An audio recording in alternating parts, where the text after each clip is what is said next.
Okay H16 news ಅದರಲ್ಲಿ ಸೀತಾರಾಮಗೆ ಸ್ವಾಗತ. ನಾನು ನಿಮ್ಮವ MI ಅಥವಾ ಮಲ್ಲಪ್ಪ ಜೋತಾವ. ಇವತ್ತೊಂದು ವಿಶೇಷ ಕಾರ್ಯಕ್ರಮ, ವಿಶೇಷ ವ್ಯಕ್ತಿ ಬಂದಿದ್ದಾರೆ. ವಿಶೇಷವಾಗಿ ಅದರಲ್ಲೂ ಇವತ್ತಿನ ಸಾಮಾಜಿಕವಾಗಿ ಆರ್ಥಿಕವಾಗಿ ಎಲ್ಲ ದೃಷ್ಟಿಯಿಂದ ಅಸ್ವಸ್ಥ ಆಗಿದೆ, ತಿಕ್ಕಾಲಗಳ ಮಧ್ಯೆ ಜರ್ಜರಿತ ಆಗಿದೆ, ರಾಜಕೀಯವಾಗಿ ಅಂತೂ ಅದು ಪತನದ ದಾರಿಯಿಲ್ಲದ. ಇಂಥ ಪ್ರಸಂಗದಲ್ಲಿ ಸಮಾಜಕ್ಕೆ ದಾರಿ ತೋರಿಸೋರು ಶಿಕ್ಷಕರು ಈ ದೇಶದ ಬೆನ್ನೆಲುಬು, ಕೇವಲ ಅಲ್ಲ ನಿಜವಾಗಿಯೂ ಬೆನ್ನೆಲುಬು. ಸುಮ್ಮನೆ ಭಾಷೆ ಮಾತಾಡಿ ಶಿಕ್ಷಕರು ಬೆನ್ನೆಲುಬು ಕೆಲಸ ದೇಶದಲ್ಲಿ ನಡೀತಾ ಇದೆ. ಅದರಿಂದ ಯಾರು ಮಾತಿಲ್ಲ. ಯಾಕಂದ್ರೆ ನೀವು ಖರ್ಚು ಮಾಡೋದ ನಮ್ಮ ಸಿದ್ದರಾಮಯ್ಯ ಇರಲಿ, ನಮ್ಮ ಮೇಲಿನ ಮೋದಿ ಅವರಲ್ಲಿ 2% ಮೇಲೆ ನೀವು ಖರ್ಚು ಮಾಡೋದಿಲ್ಲ ಅಂದಾಗ ಈ ದೇಶ ಸುಭದ್ರ ಉಳಿಬೇಕಾಗಿತ್ತಪ್ಪ ಅಂತಂದ್ರೆ ಈ 2% ಏನು ನೀವು ಕೊಡ್ತಾ ಇದ್ದೀರಿ ಅವ್ರ ಶ್ರಮಕ್ಕೆ, ಆ 2% ಇವತ್ತೆಲ್ಲ ವಿದ್ವತ್ತ, ವಿಜ್ಞಾನ, ಜ್ಞಾನ, ಸುಜ್ಞಾನ, ಅಧ್ಯಾತ್ಮಜ್ಞಾನ ಎಲ್ಲ ಜ್ಞಾನಗಳು ಬರ್ತಾ ಇದ್ದಾವೆ. ಅದು ಅವರ ದೇಣಿಗೆ ಅಂತ ಒಬ್ಬ ಶಿಕ್ಷಕರು, ಇವತ್ತು ನಿವೃತ್ತ ಶಿಕ್ಷಕರವರು ಒಂದು ಕಾಲಕ್ಕೆ ಮಕ್ಕಳನ್ನು ತಯಾರು ಮಾಡಿದರೆ ಇವತ್ತು ದೊಡ್ಡವ್ರನ್ನ ತಯಾರು ಮಾಡುವಂಥ ಸಾಹಸಕ್ಕೆ ಇಳಿದಿದ್ದಾರೆ. ಅದರಲ್ಲೂ ಶರಣ ವಿಚಾರ ವಾಹಿನಿ ಎನ್ನುವಂತಹ ಒಂದು ಸಂಘಟನೆ ಮಾಡಿಕೊಂಡು ಜನರಿಗೆ ಸಂಪರ್ಕ ಮಾಡ್ತಾ, ಜನರೊಂದಿಗೆ ಬೆರೀತಾ, ಸಾಧ್ಯ ಆದರೆ ವಿಶೇಷವಾಗಿ ನಮಗೆ ಗೊತ್ತದ ಈ ಮಠಮಾನ್ಯಗಳು ಸ್ವಲ್ಪ ಜನ ಕೂಡ್ತಾ ಇರ್ತಾರೆ, ಕೇಳಬೇಕು ಮಾಡಬೇಕಂತೇಳಿ ಸತ್ಸಂಗದ ದೃಷ್ಟಿಟ್ಕೊಂಡು ಅಲ್ಲಿ ತಮ್ಮ ವಿಚಾರ ಹೇಳ್ತಾ ಸಮಾಜ ಕಟ್ಟು ಕೆಲಸ ಮಾಡ್ತಾ ಬಂದಿದ್ದಾರೆ. ನಮ್ಮ IR ಮಠಪತಿ, ಎಲ್ಲರೂ ಪ್ರೀತಿ ಕರೆಯುವಂಥ ನಿಕ್ ನೇಮ್ ಅದು IR ಅಂತೇಳಿ. ಅವರ ಈರಯ್ಯರಾಚೆ ಮಠಪತಿ ಅಂತೇಳಿ. ಅವರು ಮೂಲ ಗ್ರಾಮ ಅತ್ರಿ ತಾಲೂಕಾ ಸತ್ಯಗ್ರಾಮ ಹಾರುಗೇರಿಯಲ್ಲಿ ವಾಸ್ತವ ಮಾಡ್ತಾ ಇದ್ದಾರೆ. ಅವರು ಇವತ್ತು ನಿಮ್ಮ ಜೊತೆಗೆ ಒಂದೆರಡು ಮಾತುಗಳು ಶಿಕ್ಷಣ ಮತ್ತು ಜೊತೆಗೆ ಇವತ್ತು ಅವ್ರು ಏನು ಕಾಯಕ ಮಾಡ್ತಾ ಇದ್ದಾರೆ ಆ ದಶೆಯಲ್ಲೇ ನಿಮ್ಮದೇ ಮಾತಾಡ್ತಾ ಇದ್ದಾರೆ. ಸರ್, ನಮ್ಮ ವಾಹಿನಿ ನಿಮಗೆ ಸ್ವಾಗತ. ಸರ್, ನಮ್ಗೆ ಮೊದಲನೇ ಪ್ರಶ್ನೆನ, ನೀವು ಶರಣ ವಿಚಾರ ವಾಹಿನಿ ಅಂತ ಏನು ಮಾಡ್ಕೊಂಡಿದ್ದೀರಿ, ಅದರ ಮೂಲ ಉದ್ದೇಶ ಏನು ಮಾಡ್ಬೇಕಂತ ಹೊರಟಿದ್ದಾರೆ? ಅದರಿಂದ ಮನುಷ್ಯನ ಜೀವನದ 40ನೇ ವರ್ಷಕ್ಕೆ ಆತ ಪರಿವರ್ತನೆ ಹೊಂದುವಂಥ ಪರ್ವಕಾಲ. ಆ ಸಂದರ್ಭದಲ್ಲಿ ನಾನೊಂದು ಕಾದಂಬರಿ ಓದಿದೆ. ಆ ಕಾದಂಬರಿ ಡಾಕ್ಟರ್ H. ತಿಪ್ಪೇರುದ್ರ ಸ್ವಾಮೀಜಿಯವರ ಕರ್ತಾರನ ಕಮ್ಮಟ. ಅದ್ಭುತವಾದ ಕೃತಿ. ಆ ಕಾದಂಬರಿ ಓದಿದ ಕ್ಷಣವೇ ನನ್ನ ಮನದಲ್ಲಿ ಕೆಲವು ಪ್ರಶ್ನೆಗಳು ಉದ್ಭವವಾದವು. ಆ ಮಾದರಿಯಲ್ಲಿ ಒಂದು ಸಂಸ್ಥೆಯನ್ನು ಯಾಕೆ ನಾವು ಕಟ್ಟಬಾರದು, ಅನುಭವ ಮಂಟಪದ ಮಾದರಿ ಯಾಕೆ ಸಂಸ್ಥೆಯನ್ನು ಕಟ್ಟಬಾರದು ಅನ್ನುವಂಥ ಒಂದು ಪ್ರಶ್ನೆ ನನ್ನೊಳಗೆ ಎದ್ದಾಗ, ಪ್ರಶ್ನೆಗೆ ಯಾವಾಗಲೂ ಸರಿಯಾದಂಥ ಉತ್ತರವನ್ನು ಕೊಡುವವರು ಗುರು. ನನ್ನ ವಿದ್ಯಾಗುರುಗಳಾಗಿರುವಂಥ ಲಿಂಗೈಕ್ಯ ಡಾಕ್ಟರ್ ಸಂಗಮೇಶ್ ಬಿರಾದರ್ ಅವರು ಜಮಖಂಡಿಯಲ್ಲಿರ್ತಾರೆ ಇದ್ದರು. ಇವಾಗ ಅವರು ಲಿಂಗದೊಳಗಾಗಿದ್ದಾರೆ ಮೊನ್ನಿನ ದಿವಸ. ಅವರ ಬಳಿಗೆ ಹೋಗಿ ನಾನು ನನ್ನ ಮನದ ಎಲ್ಲ ವಿಚಾರಗಳನ್ನು ಬಿಚ್ಚಿಟ್ಟೆ. ಆವಾಗ ಅವರು ಬಹಳ ಸಂತೋಷದಿಂದ ಒಪ್ಪಿಕೊಂಡು ಮಾಡಬಹುದು, ಇದಕ್ಕೆ ತಾವು ನಿರಾಳವಾಗಿ ಮಾಡಿ ಅಂಥೇಳಿ ನನಗೆ ಅವರು ಅಭಯ ಕೊಟ್ಟರು. ಆವಾಗ ನಾನು ಅವರನ್ನು ತಾವೇ ಇದಕ್ಕೊಂದು ಶೀರ್ಷಿಕೆಯನ್ನು ಕೊಡ್ರಿ, ತಾವೇ ಇದಕ್ಕೊಂದು ಹೆಸರು ಕೊಡ್ರಿ ಅಂಥೇಳಿ ಹೇಳಿದಾಗ ಅವರು ಎಲ್ಲ ಅಳೆದು ತೂಗಿ ವಿಚಾರ ಮಾಡಿ ಶರಣ ವಿಚಾರ ವಾಹಿನಿ ಅನ್ನುವಂಥ ಹೆಸರ ಇಡ್ರಿ ಅಂತಂದರು. ಆವಾಗ ಶಬ್ದಗಳನ್ನು ಒಂದೊಂದಾಗಿ ನಾನು ಚಿಂತನೆ ಮಾಡಿದಾಗ, ವಾಹಿನಿ ಅಂದರೆ ಅದು ಹರಿಯುವ ಗಂಗೆ ಇದ್ದ ಹಾಗೆ, ಒಂದೇ ಕಡೆಗೆ ನಿಲ್ಲಬಾರದು, ಇದು ವಿಸ್ತೃತವಾಗಿರುವಂಥ ಒಂದು ಹೆಸರ ಇರೋದರಿಂದ ಈಗ ತಕ್ಕಂತೆ ಕಾರ್ಯ ಮಾಡಬೇಕು ಅನ್ನುವ ದೃಷ್ಟಿಕೋನದಿಂದ ಸಮಾಜದ ಎಲ್ಲ ಸ್ತರದ ಎಲ್ಲ ಕಾಯಕದ ಜನರನ್ನು ನಾನು ಭೇಟಿಯಾಗಿ ಇಂಥ ಒಂದು ಸಂಸ್ಥೆ ಮಾಡಬೇಕಂತ ಮಾಡೀವಿ, ತಾವು ದಯವಿಟ್ಟು ಇದಕ್ಕೆ ಸಹಕಾರ ಕೊಡ್ರಿ ಅಂಥೇಳಿ ಇವನ್ನ ಜೈನರು, ಮುಸಲ್ಮಾನರು, ಸಮಗಾರರು, ಒಟ್ಟು ಜಾತ್ಯಾತೀತದ ಮೇಲೆ ಏನು ನಮ್ಮ ಅನುಭವ ಮಂಟಪ ಕಟ್ಟಿದ್ರು ಅದೇ ಮಾದರಿ ಒಳಗೆ ಎಲ್ಲರನ್ನು ನಾನು ಭೇಟಿಯಾಗಿ ಅವರ ಒಪ್ಪಿಗೆಯನ್ನು ತೆಗೆದುಕೊಂಡು ಸಂಸ್ಥೆಯನ್ನು 29/12/1989 ಅದು ರಾಷ್ಟ್ರಕವಿ ಕುವೆಂಪುರವರ ಹುಟ್ಟಿದ ದಿನ. ಅದನ್ನು ನೆನಪಿಟ್ಟುಕೊಂಡು ಆವತ್ತು ಆ ಸಂಸ್ಥೆಯನ್ನು ಆರಂಭ ಮಾಡಿದ್ದೇವೆ. ಅಂದಿನಿಂದ ಇಲ್ಲಿ ತನಕ ಅನೇಕ ಶೈಕ್ಷಣಿಕ ಕಾರ್ಯಾಗಾರ ಆಗಿರಬಹುದು, ಸಾಮಾಜಿಕ ಕಾರ್ಯಾಗಾರ ಆಗಿರಬಹುದು. ಮುಖ್ಯವಾಗಿ ನಾವು ಅವಾಯ್ಡಿಂಗ್ ಬ್ಯಾಡ್ ಹ್ಯಾಬಿಟ್ಸ್, ವ್ಯಸನ ಮುಕ್ತ ಸಮಾಜಕ್ಕೆ ಕೈ ಜೋಡಿಸಬೇಕೆನ್ನುವಂಥ ನಿಟ್ಟಿನಲ್ಲಿ ನಾವು ಆ ಕಾರ್ಯವನ್ನು ಮಾಡ್ತಾ ಅದರಲ್ಲಿ ಯಶಸ್ಸನ್ನು ಕೂಡ ಕಂಡಿದ್ದೇನೆ. ಎಷ್ಟು ಪ್ರಮಾಣದಲ್ಲಿ ಯಶಸ್ಸು ಕಂಡಿದ್ರೆ ನಿಮಗೆ ಅನಿಸ್ತದೆ? ಇಲ್ಲಿವರೆಗೆ ಸುಮಾರು ಒಂದು ನೂರಾರು ಕುಟುಂಬಗಳು ಇವತ್ತ ನೆಮ್ಮದಿಯ ಬದುಕನ್ನು ಮಾಡೋದನ್ನು ನೋಡಿ ನನಗೆ ಸಂತೋಷವಾಗಿದೆ. ಬಹಳ ಮಹತ್ವದ, ಯಾಕಂದ್ರೆ ವ್ಯಸನ ಮುಕ್ತ ಆದಾಗನೇ ದೇಶ ಉದ್ಧಾರ ಆಗುವಂಥದ್ದು ಸ್ಪಷ್ಟ. ಅದರಲ್ಲಿ ಗ್ರಾಮೀಣ ಭಾಗದಲ್ಲಿ ಜನ ದುಡಿತಾರೆ, ಸಾಕಷ್ಟು ಪಡಿತಾರೆ, ಸಂಜೆಗೆಲ್ಲ ಕುಡಿತಾರೆ. ಹೆಂಡತಿ ಮಕ್ಕಳು ಮತ್ತೇನಾದರೂ ಕೆಲಸ ಮಾಡಿ ಗಂಡನನ್ನು ಸಲಹುವಂಥ ಒಂದು ಸ್ಥಿತಿ ಗ್ರಾಮೀಣ ಭಾಗದಲ್ಲಿ ಸ್ಪಷ್ಟ. ಇದನ್ನು ಸರ್ಕಾರ ಅರ್ಥ ಮಾಡ್ಕೋಬೇಕಾಗಿದೆ. ಅರ್ಥ ಮಾಡ್ಕೊಂಡು ಮೊದಲು ಬ್ಯಾನ್ ಹಾಕ್ಬೇಕಾಗಿದೆ. ದುರಂತಪ್ಪ ಅಂತಂದ್ರೆ ಅದು ಇವತ್ತು ನಾವು ಸಿದ್ದರಾಮಯ್ಯ ಭಾಳ ಬಯಸಿದ್ದೀವಿ, ಅದು ಆಗಲಿಲ್ಲ. ಏನೋ ನಿತೀಶ್ ಕುಮಾರ್ ಏನೋ ಬಿಹಾರದಲ್ಲಿ ಅಷ್ಟು ಮಾಡಿದ್ರು, ಅದು ಯಶಸ್ವಿ ಆಗಿಲ್ಲ. ಗುಜರಾತ್ದಲ್ಲೂ ಸಹಿತ ಯಶಸ್ವಿ ಆಗಿಲ್ಲ, ನಿಷೇಧ ಮಾಡಿದರು. ಅದಕ್ಕೆ ಕಾರಣ ಒಂದನೇದು ಎಜುಕೇಷನ್ ಸರಿಯಾಗಿಲ್ಲದಂಥದ್ದು ಮೇನ್. ಅದನ್ನು ಮಾಡಬೇಕಾದ ಸರ್ಕಾರ ಮಾಡಿಲ್ಲ. ಶಿಕ್ಷಣ ಕೇವಲ 2 ಹೇಳಿದ್ದೆ ನಿಮಗೆ ಆರಂಭದಲ್ಲಿ ಮಾತಾಡಿದ 2% ಅಷ್ಟೇ ಇಟ್ಟಂಥದ್ದು. ಅದನ್ನು 20-25% ನೋಡ್ರಿ, ಬಾರ್ಡರ್ ಕಾಯಿಸುವಾಗ 20% ಇಡ್ತಾರೆ, 25. ಅದನ್ನು ಇಲ್ಲಿ ಒಂದು ಆಂತರಿಕವಾಗಿ ಸತ್ವಯುತವಾದಂಥ ಒಬ್ಬ ನಾಗರಿಕ ಬೆಳಿತಾನೆ, ವೈಜ್ಞಾನಿಕವಾಗಿ ಬೆಳಿತಾನೆ, ಚಿಂತಕ ಬರ್ತಾನೆ, ಅಂಥವು 20-25% ಖರ್ಚು ಮಾಡ್ತಿದ್ದಾಗ ಈ ದೇಶ ಎತ್ತರಕ್ಕೆ ಏನಪ್ಪ ವಿಶ್ವಗುರು ಆಗ್ಬಂದ್ರೆ ಆಗಲಿಕ್ಕೆ ಸಾಧ್ಯದನ ಅಂತ ಅದಿರೋದು. ಈಗ ತಾವು ಇಲ್ಲಿ ಗೋಕಾಕಕ್ಕೆ ಬಂದ ಕಾರಣ ಸರ, ಇಲ್ಲಿಯ ಶೂನ್ಯ ಸಂಪಾದನಾ ಮಠದ ಪೂಜ್ಯರು ನನಗೆ ಮೊದಲಿನಿಂದಲೂ ಆತ್ಮೀಯರು. ಅವರು ಈ ವರ್ಷ ಶರಣ ಸಂಸ್ಕೃತಿ ಉತ್ಸವದ ಮುನ್ನಾ ದಿನವಾಗಿ ಸುಮಾರು 11 ದಿನಗಳ ಕಾಲ ದಿನಕ್ಕೊಂದು ವಚನದಂತೆ ಚಿಂತನೆ ಮಾಡಬೇಕು ಅಂತ ತಿಳ್ಕೊಂಡು ವಿಚಾರ ಮಾಡಿ ನನಗೆ ಫೋನಾಯಿಸಿ ಹೇಳಿದರು, ಇಲ್ಲ ತಾವು ಗೋಕಾಕಕ್ಕೆ ಬರಬೇಕು, ಅಲ್ಲಿ ದಿನಕ್ಕೊಂದು ವಚನವನ್ನು ತಾವು ಪ್ರಸ್ತುತಪಡಿಸಿ ನಿಮ್ಮ ವಿಚಾರಗಳನ್ನು ತಿಳಿಸಬೇಕು ಅಂದಾಗ ಆಯಿತು, ಇದೊಂದು ಅವಕಾಶ ಅಂಥೇಳಿ ನಾನು ಬಂದೆ. ನಿನ್ನೆಗೆ 10 ದಿನ ಮುಗಿದು ಇವತ್ತಿಗೆ 11 ದಿನದಲ್ಲಿ ಕಾಲೇಜ್ ಕೊನೆಯ ದಿನ ಮುಗಿಯುವ ದಿನ. ಹಾಂ, ಮುಗಿಯುವ ದಿನ. ಈಗ ಇಲ್ಲಿ ಬಂದ ನಂತರ ನೀವು ಏನು ಯಾವ ವಚನಗಳ ಬಗ್ಗೆ ಹೆಚ್ಚು ಟ್ರಸ್ಟ್ ಕೊಟ್ಟು ಹೇಳಿದ್ರಿ? ಇಲ್ಲಿ ನಾನು ಕೂಡಿದ ಜನರ ಮನೋಭೂಮಿಕೆಯನ್ನು ಅರ್ಥೈಸಿ ಅದ ಭಾಳ ಮಹತ್ವದ. ಅದಕ್ಕಾಗಿ ನಿಮಗೆ ನಾವು ಏನಪ್ಪ ಅಂತಂದ್ರೆ ಸಮಾಜ ಸುದ್ದು ಕೆಲಸ ಶಿಕ್ಷಕರಿಂದ ಯಾಕೆ ಸಾಧ್ಯ ಆಗ್ತದೆ ಅಂದ್ರೆ ಮನಸ್ಸನ್ನು ಅಭ್ಯಾಸ ಮಾಡುವಂಥ ಶಕ್ತಿ ನಿಮಗೆ ಇರ್ತದೆ. ಅದನ್ನು ನಾನು ಸೂಕ್ಷ್ಮವಾಗಿ ಗಮನಿಸಿ ಮೊದಲನೇ ದಿನ ನಾನು ಜನರಲ್ ಆಗಿ ಮಾತನಾಡಿದೆ. ಅಲ್ಲಿ ಬೇರೆ ಬೇರೆ ಅತಿಥಿಗಳಿದ್ದರು, ಎಲ್ಲರಿದ್ದರು. ಸರಿಯಾದ ಸಮಯಕ್ಕೆ ಕಾರ್ಯಕ್ರಮ ಪ್ರಾರಂಭವಾಗಿ ಸಭೆ ಸರಿಯಾದ ಸಮಯಕ್ಕೆ ಮುಗಿಬೇಕಾಗಿತ್ತು. ಆವತ್ತು ನಾನು ಬಹಳ ಮಾತನಾಡಲಾದರೆ ಕೇವಲ 1-2 ಮಾತುಗಳನ್ನು ತಕ್ಕೊಂಡು ನಾನು ನನ್ನ ಮಾತನ್ನು ಆರಂಭ ಮಾಡಿದೆ. ಆವತ್ತಿನ ಸೈಕಾಲಜಿ, ಆ ಜನರ ಇದನ್ನು ನಾನು ಗ್ರಹಣ ಮಾಡಿದಾಗ, ಮನಸ್ಥಿತಿಯನ್ನು ಅಭ್ಯಾಸ ಮಾಡಿದಾಗ ಕೆಳಗಡೆ ಜಾಗ ಸಾಲ್ತಾ ಇಲ್ಲ, ಮೇಲ್ಗಡೆ ಮಾಡೋಣ ಅಂತೇಳಿ ಗುರುಗಳು ಹೇಳಿದಾಗ ಜನರ ಹಸುವಿದೆ, ಕೇಳಬೇಕನ್ನುವಂಥ ಮನೋಭೂಮಿ ಇದೆ. ಅದಕ್ಕೆ ಅವರಿಗೆ ಏನನ್ನು ಕೊಡಬೇಕು? ಈಗ ಪ್ರಚಲಿತವಾದಂಥ ಒಂದು ಸಮಸ್ಯೆ, ದೇವರ ಬಗ್ಗೆ ಅನೇಕ ರೀತಿಯ ಮಾತುಗಳನ್ನು ನಾವೆಲ್ಲ ಕೇಳ್ತೀವಿ. ನಮ್ಮ ದೇಶ ಬಹು ಸಂಸ್ಕೃತಿಯ ದೇಶ. ಇಲ್ಲಿ ಅನೇಕ ಪಂಥಗಳಿವೆ, ಪರಂಪರೆಗಳಿವೆ, ಸಂಪ್ರದಾಯಗಳಿವೆ, ಮತಗಳಿವೆ, ಎಲ್ಲವೂ ನಮ್ಮಲ್ಲೇ ಇದೆ. ಅದರಲ್ಲಿ 12ನೇ ಶತಮಾನದ ಶರಣರು ನಮಗೆ ಜಾತ್ಯತೀತವಾಗಿ ಅಲ್ಲಿ ಇದ್ದುಕೊಂಡು ಸಮಾಜಕ್ಕೆ ಒಂದು ಆರೋಗ್ಯಯುತವಾದಂಥ ವಿಚಾರಗಳನ್ನು ಕೊಡಬೇಕೆನ್ನುವ ನಿಟ್ಟಿನೊಳಗೆ ಶರಣರು ಏನು ನಮ್ಮ ಆರೋಗ್ಯ ಅಷ್ಟೇ ಅಲ್ಲ, ಆರೋಗ್ಯಯುತವಾದ ಸಮಾಜ ನಿರ್ಮಾಣ, ಆರೋಗ್ಯ ಉಳಿಬೇಕಾದ್ರೆ ಕಾಯಕ್ಕೆ ಬೇಕಾಗುವಂಥ ವ್ಯವಸ್ಥೆ.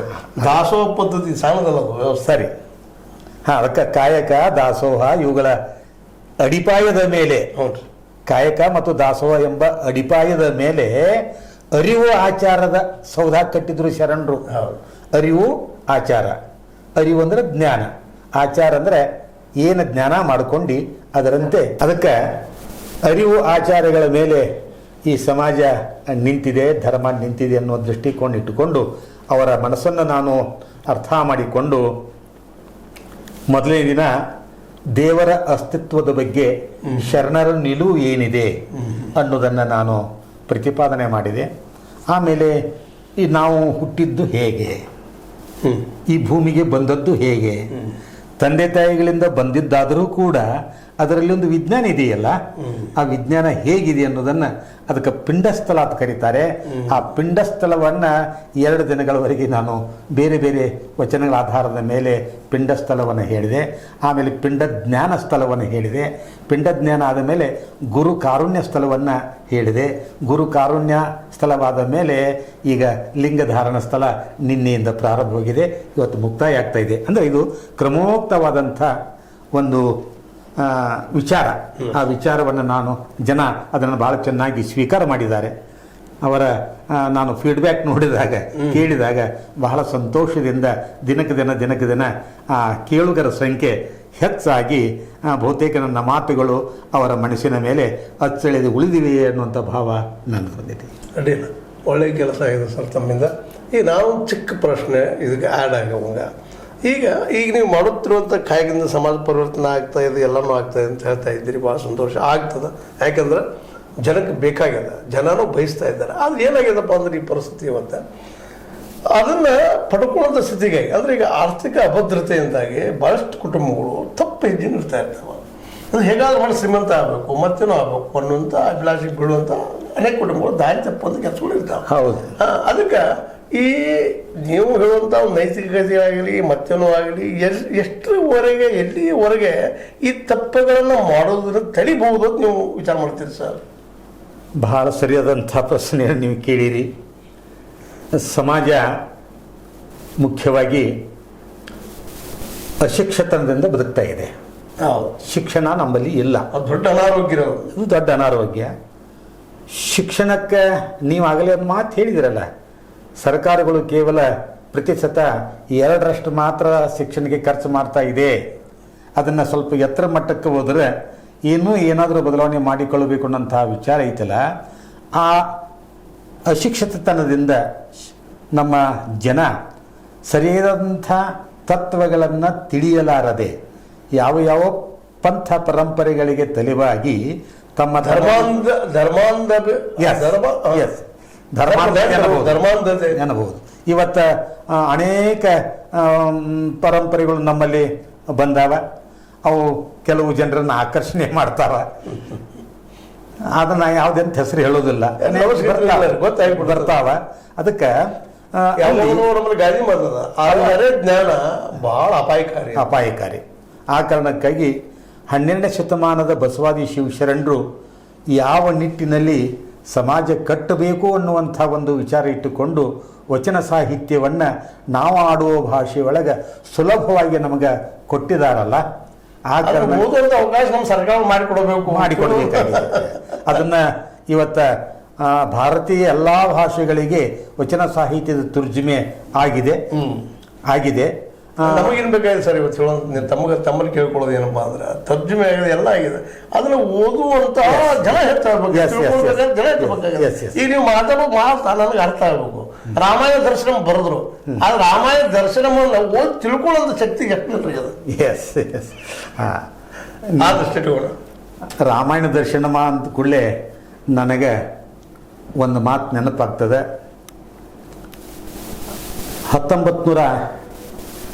1982ರಲ್ಲಿ ನಾನೊಂದು ಸ್ನೇಹಕುಂಜ ವಿಚಾರ ವೇದಿಕೆ ಅನ್ನುವಂಥ ಸಾಹಿತ್ಯಿಕ ವಿಚಾರ ವೇದಿಕೆಯನ್ನು ಆರಂಭ ಮಾಡಿದೆ.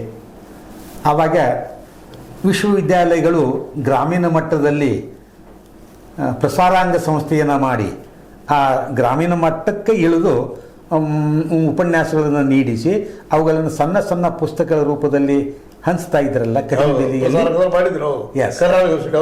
ಅದೇ ರೀತಿಯಲ್ಲಿ ಅದೇ ಮಾದರಿಯಲ್ಲಿ ನಾನು ಕೂಡ ಪ್ರಯೋಗ ಮಾಡಿದೆ. ರಾಮಾಯಣ ದರ್ಶನಂ ಈ ಮಹಾಕಾವ್ಯದ ಕುರಿತಾಗಿ ಪ್ರತಿ ತಿಂಗಳ ಒಂದರಂತೆ ಒಂದು ಉಪನ್ಯಾಸ ಮಾಡಿಸಿ ಆ ಉಪನ್ಯಾಸಕರಿಂದ ನಾನು ಬರಹವನ್ನು ಸ್ವೀಕಾರ ಮಾಡಿ ಕುವೆಂಪು ಕೃತಿ ಸಮೀಕ್ಷೆ ಎನ್ನುವಂಥ ಒಂದು ಪುಸ್ತಕಿಯನ್ನು ಸಂಪಾದನೆ ಮಾಡಿ ಸಮಾಜಕ್ಕೆ ಕೊಟ್ಟಿದ್ದೇನೆ. ಆಮೇಲೆ ಜನಪದ ಸಾಹಿತ್ಯ ಅದು ಇವತ್ತು ನಮ್ಮ ಸಂಸ್ಕೃತಿ ಅಸ್ಮಿತೆ.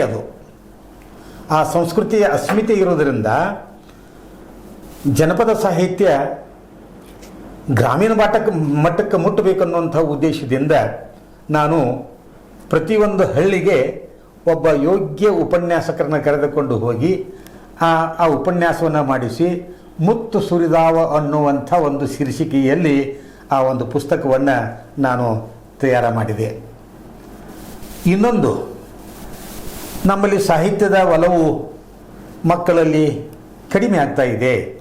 ಅದನ್ನು ನಾವು ಹೇಗಾದರೂ ಸ್ವಲ್ಪ ಜಾಗೃತಿ ಮಾಡಬೇಕು, ಅದಕ್ಕೆ ಮಕ್ಕಳಲ್ಲಿ ಅದನ್ನು ಉದ್ದೀಪನಗೊಳಿಸಬೇಕು ಅನ್ನೋ ದೃಷ್ಟಿಕೋನ ಇಟ್ಟುಕೊಂಡು ಮಕ್ಕಳ ಸಲುವಾಗಿಯೇ ಕಾವ್ಯ ಕಮ್ಮಟ, ಕಥಾ ಕಮ್ಮಟ, ರಂಗ ಕಮ್ಮಟಗಳನ್ನು ಏರ್ಪಾಡು ಮಾಡಿ, ಕಥಾ ಕಮ್ಮಟದಲ್ಲಿ ಸುಮಾರು 17 ಜನ ಭಾಗವಹಿಸಿದರು ಮಕ್ಕಳು. ಅವರಿಗೆ 10 ದಿನಗಳ ಒಂದು ತರಬೇತಿಯನ್ನು ಕೊಟ್ಟು ಕನ್ನಡ ಸಾಹಿತ್ಯದಲ್ಲಿಯೇ ವೈಶಿಷ್ಟ್ಯಪೂರ್ಣವಾಗಿರುವಂಥ ಒಂದು ಕಥಾ ಸಂಕಲನ ತಂದೆ. ಅದು ಗ್ರಾಮೀಣ ಮಟ್ಟದಲ್ಲಿ ಬಿಡುಗಡೆ ಆದ್ದರಿಂದ ಅದಕ್ಕೆ ವ್ಯಾಪಕವಂಥ ಪ್ರಚಾರ ಸಿಗಲಿಲ್ಲ, ಸುದ್ದಿ ಮಾಧ್ಯಮನೂ ಸಿಗಲಿಲ್ಲ. ಅದೇ ಒಂದು ನಗರ ಪ್ರದೇಶವಾಗಿ ಆಗಿದ್ದರೆ ಅದಕ್ಕೆ ಯಾವ ಅಕಾಡೆಮಿ ಪ್ರಶಸ್ತಿ ಬರ್ತಿತ್ತು ಗೊತ್ತಿಲ್ಲ. ಒಂದು ಪ್ರಯೋಗ ಏನಂದರೆ, ಕೊನೆಯ ದಿವಸ ಅಂದರೆ ನಾಳೆ ನಮ್ಮದು ಮುಕ್ತಾಯ ಸಮಾರಂಭ ಇರ್ತದಲ್ಲ, ಅದಕ್ಕಿಂತ ಪೂರ್ವಭಾವವಾಗಿ ಒಂದು ಶೀರ್ಷಿಕೆಯನ್ನು ಕೊಟ್ಟಿವಿ ನಾವು. ಆ ಶೀರ್ಷಿಕೆ ಏನಂದರೆ ಬೆಳಕು ಹರಿದಿತ್ತು ಶೀರ್ಷಿಕೆ. ಈ ಶೀರ್ಷಿಕೆಯ ಮೇಲೆ ಕೂಡಿದಂಥ ಏನು ಕಮ್ಮಟದಲ್ಲಿ ಹಾಗೆಯೇ ಇದ್ದಾರಲ್ಲ, ಅವರು ಮರುದಿನ ತಾವು ಅದ ಶೀರ್ಷಿಕೆ ಮೇಲೆ ಕಥೆಯನ್ನು ಬರೀಬೇಕು, ಆವತ್ತು ಅವರು ಸಾದರಪಡಿಸಬೇಕು ಅನ್ನೋ ಒಂದು ದೃಷ್ಟಿಕೋನ ಇಟ್ಟುಕೊಂಡು ಮಾಡಿದಾಗ 13 ಜನ ಭಾಳ ಚೆನ್ನಾಗಿ ಆ ಕಥೆಗಳನ್ನು ಬರೆದರು. ಅದು ಮುದ್ರಣ ಕೂಡ ಮಾಡಿದೆ. ಆದರೆ ದುರಂತ ಏನಂದರೆ ಅದಕ್ಕೆ ವ್ಯಾಪಕವಾದಂಥ ಪ್ರಚಾರ ಸಿಗಲಿಲ್ಲ ಅನ್ನೋದು. ಆ ಕಾರಣಕ್ಕಾಗಿ ಈ ಶರಣ ಸಾಹಿತ್ಯ ಇರ್ಬೋದು. ಆಮೇಲೆ ಆ ಮಕ್ಕಳ ಸಲುವಾಗಿ ಕಾವ್ಯ ಕಮ್ಮಟ. ಮಕ್ಕಳಲ್ಲಿ ಕವಿತೆ ಬರೆಯುವಂಥ ಒಂದು ಶಕ್ತಿ ಇದೆ. ಆ ಶಕ್ತಿಗೆ ನಾವು ಏನಾದರೂ ನೀರು ಎರೆದರೆ, ಅದಕ್ಕೆ ಗೊಬ್ಬರ ಹಾಕಿದರೆ ಚೆನ್ನಾಗಿ ಫಸಲನ್ನು ಕೊಡ್ತಾವ ಅನ್ನೋ ಒಂದು ದೃಷ್ಟಿಕೋನ ಇಟ್ಟುಕೊಂಡು ಹಳ್ಳಿಯ ಪ್ರದೇಶದೊಳಗೆ ಮಕ್ಕಳಿಗೆ ಕಾವ್ಯ ಕಮ್ಮಟ ಅನ್ನುವಂಥ 7 ದಿನದ ಒಂದು ಶಿಬಿರ ಮಾಡಿದೆ. ಅದು ಭಾಳ ಚೆನ್ನಾಗಿ ಬಂದು ನಮ್ಮಲ್ಲಿ ಉದಯೋನ್ಮುಖ ಕವಿಗಳು ನಮ್ಮಲ್ಲೇ ತಯಾರಾದರು. ಆಮೇಲೆ ನಮ್ಮ ಆಕಾಶವಾಣಿ ಧಾರವಾಡದಿಂದ ಕಲಾವಿದರನ್ನು ಕರೆಸಿ ಅಲ್ಲಿ ಪ್ರಭುಸ್ವಾಮಿ ಮಳಿಮಠ ಅನ್ನುವಂಥವ್ರು ಒಬ್ಬರ ನಾಟಕಕಾರರು, ಅವರನ್ನು ನಮ್ಮ ಮನೆಗೆ ಕರೆಸಿ 15 ದಿನಗಳವರೆಗೆ ನಮ್ಮ ಮನೆಯಲ್ಲಿ ಇಟ್ಟುಕೊಂಡು ಮಕ್ಕಳಲ್ಲಿರುವಂಥ ನಾಟಕೀಯ ಕಲೆಯನ್ನು ಅದು ಬೆಳಕಿಗೆ ತರುವ ಸಲುವಾಗಿ ಅವರನ್ನೆಲ್ಲರನ್ನ ಕೂಡಿಸಿ ಅವರಿಂದ ದಿನಂಪ್ರತಿ ನಾಟಕ ಕುರಿತಾದಂಥ ವಿಚಾರಗಳನ್ನು ಹೇಳಿಸಿ ಕೊನೆಯಲ್ಲಿ 2 ಉತ್ತಮವಂಥ ನಾಟಕಗಳನ್ನು ಆಡಿಸಿವಿ. ಇದು ಒಬ್ಬ ಶಿಕ್ಷಕನಾಗಿ ಏನು ಮಾಡಬೇಕಾಗಿತ್ತೋ ಅದನ್ನು ನಾನು ಮಾಡಿದ್ದೇನೆ. ಸಮಾಜ ಸ್ವೀಕಾರ ಮಾಡಿದೆ. ಆದರೆ ಸಮಾಜ ಬಹಳ ವಿಶಾಲವಾಗಿದೆ, ಎಲ್ಲರನ್ನು ಮುಟ್ಟಲಿಕ್ಕೆ ನಮ್ಮದು ಆಗೋದಿಲ್ಲ. ಆದರೆ ನಮ್ಮ ಪರಿಧಿ ಒಳಗೆ ಎಷ್ಟು ಜನ ಬರ್ತಾರೆ ಅದರ ಒಂದು ಆಶಯವನ್ನು ಇಟ್ಟುಕೊಂಡು ನಾವು ಸಾಹಿತ್ಯದ ರಚನೆಯನ್ನು ಮಾಡಬೇಕಾಗ್ತದೆ, ಜನರಿಗೆ ಬೋಧನೆಯನ್ನು ಮಾಡಬೇಕಾಗ್ತದೆ, ಜ್ಞಾನವನ್ನು ಕೊಡಬೇಕಾಗ್ತದೆ. ಅದರಂತೆ ಮುಖ್ಯವಾಗಿ ಆಚಾರವನ್ನು ನಾವು ಕೊಡಬೇಕಾಗಿದೆ. ಆ ಆಚಾರಕ್ಕೆ ಅರಸಾಗುವ ರೀತಿಯಲ್ಲಿ ನಾವು ಕಾರ್ಯ ಮಾಡಿದರೆ ಬಹುತೇಕ ನಮ್ಮ ಸುತ್ತಮುತ್ತಲಿನ ಸಮಾಜ ಆರೋಗ್ಯಯುತವಾಗಿ ಇರ್ತದೆ, ಸ್ವಾಸ್ಥ್ಯ ಸಮಾಜ ಇರ್ತದೆ ಅನ್ನುವಂಥ ಪರಿಕಲ್ಪನೆ ನನ್ನದು. ಆದ್ಮೇಲೆ ಇಲ್ಲಿವರೆಗೆ ನಮ್ಮ ಆಯಾರ್ ಮಠಪತಿ ನಿಜವಾಗಿಯೂ ಬದುಕು ಜೊತೆಗೆ ಬದುಕಿಸುವ ಕಲೆಯನ್ನು ನಿಮ್ಮೊಂದಿಗೆ ಹಂಚಿಕೊಂಡಿದ್ದಾರೆ. ಇಂಥವರು ನಮ್ಮ ಶೂನ್ಯ ಸಂಪಾದನಾ ಮಠದ ಶ್ರೋತೃಗಳಿಗೆ ಅನೇಕ ಒಳ್ಳೆಯ ವಿಷಯಗಳನ್ನು ಇಲ್ಲಿವರೆಗೆ 11 ದಿನಗಳ ಪರ್ಯಂತ ಹೇಳಿದ್ದಾರೆ. ಬೇರೆ ಬೇರೆ ಕಡೆಗೂ ಸಾಕಷ್ಟು ಹೇಳ್ತಾ ಇರ್ತಾರೆ. ಅವರ ಜೀವಿತವರೆಗೂ ಒಳ್ಳೆಯ ಕೆಲಸಗಳು ಮಾಡ್ತಾ ಇರ್ತಾರೆ ಅನ್ನೋ ಭರವಸೆ ನಮಗದ. ಅವರ ಒಂದು ಕಾನ್ಫಿಡೆನ್ಸ್ ನೋಡಿದಾಗ ಅನ್ನಿಸ್ತದೆ ಇಂಥವ್ರು ನಮ್ಮ ಸಮಾಜದಲ್ಲಿ ಇನ್ನೂ ಹುಟ್ಟಬೇಕು.